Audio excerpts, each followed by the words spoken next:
My girlfriend and I might be being stalked. My girlfriend's mother is a long-time heroin user and has been in and out of jail for my girlfriend's whole life. When she lived with her mother and her mother's husband, she witnessed physical abuse and drug activity. She was forced to move out at a very young age in order to stay alive. She thought her mother was finally clean when her mother announced her pregnancy. After getting over the initial shock, my girlfriend decided to be supportive of her mother since she thought she was clean. That was until her mother overdosed while pregnant. She decided to cut all contact at that point.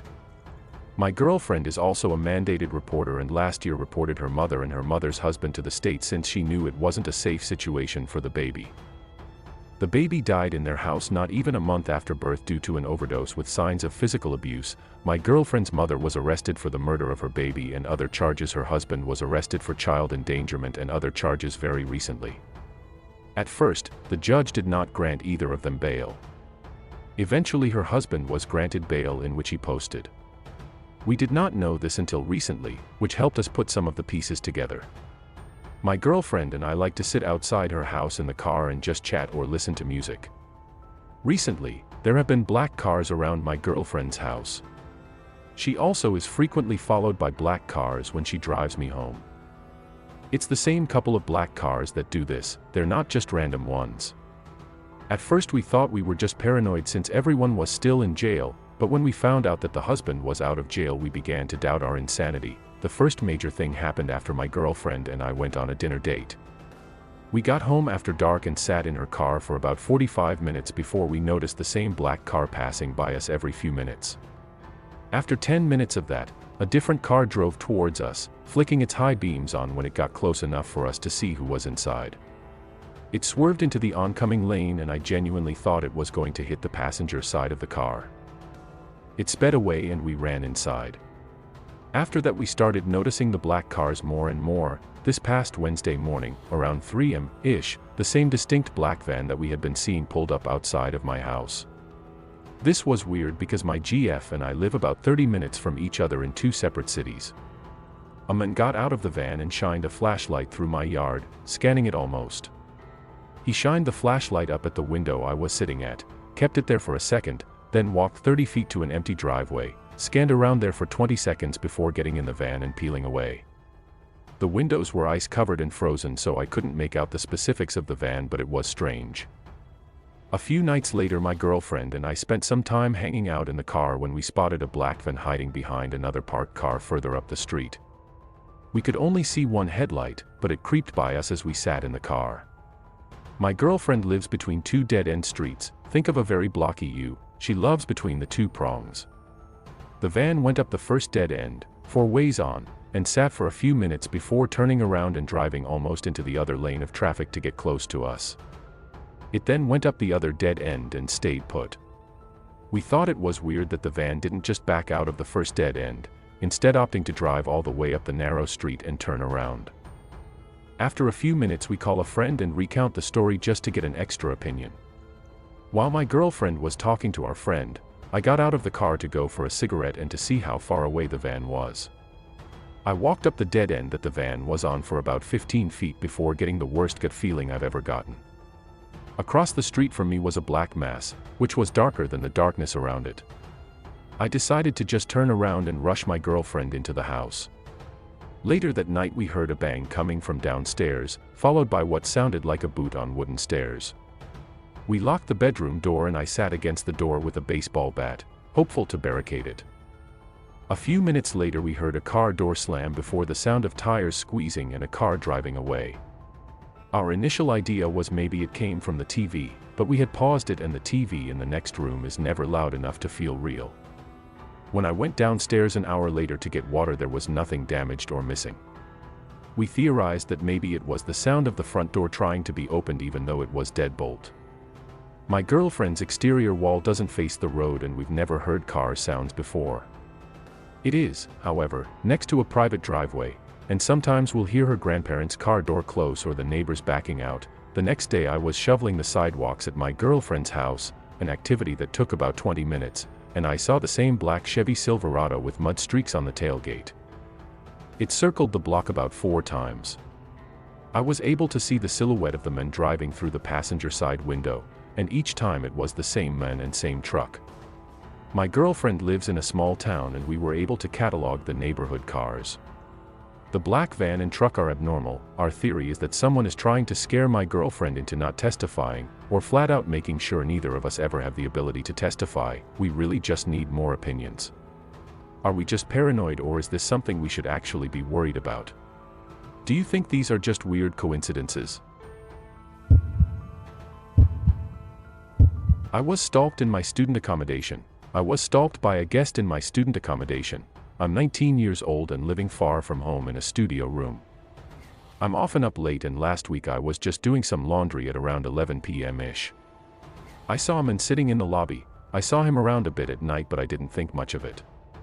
I'm in the laundry room. I just put my clothes in the dryer and I hear the laundry room door beeping. It meant someone was coming in. There was the man, standing there with no clothes to wash, just staring at me. I maneuvered around him and headed to the lifts. He followed me quickly and cornered me and asked for my Snapchat. I was tired and just wanted to get back to my room, so I stupidly gave it to him. I figured he'd message and try to flirt. I'd say, "I have a boyfriend. Sorry if you thought this was anything else," and that would be the end of it. Anyway, he starts messaging me. It's kind of normal. Then he starts saying weird stuff like, "I saw you a month ago and I was impressed. I've been visiting a friend and staying here, and I've been watching you. I noticed that you come out mostly at night." He told me that he and only visiting for 5 more days. Then it gets worse. He says, "I love you." I can't help it, and then I say I have a boyfriend. He says, "I only want you," and continues to completely ignore that.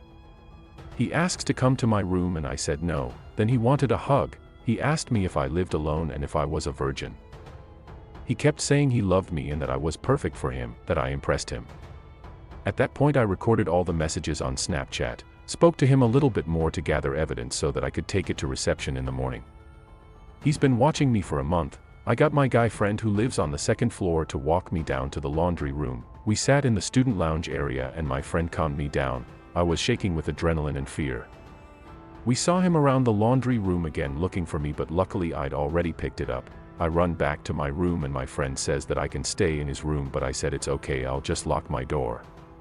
It's about 1 a.m. and I hear someone outside my room trying to get in.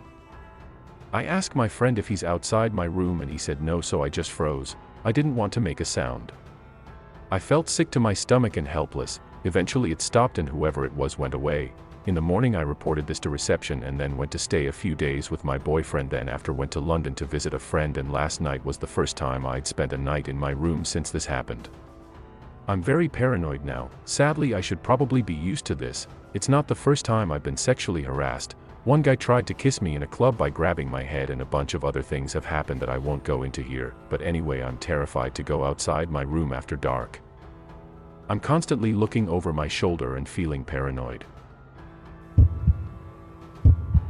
Stalked by a client, TW/child abuse. I used to be employed as a child protection worker.